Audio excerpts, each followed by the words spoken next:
Do you want to see Instagram saved videos?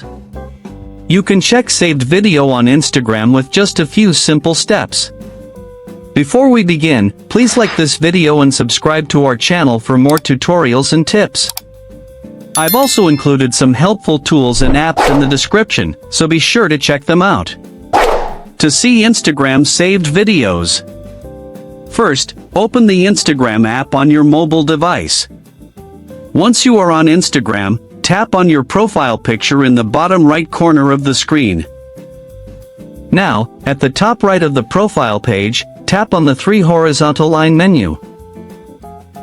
A new menu screen will appear with different setting options. Under the How You Use Instagram section, find and tap on Saved. Here, you will see all the saved posts and videos.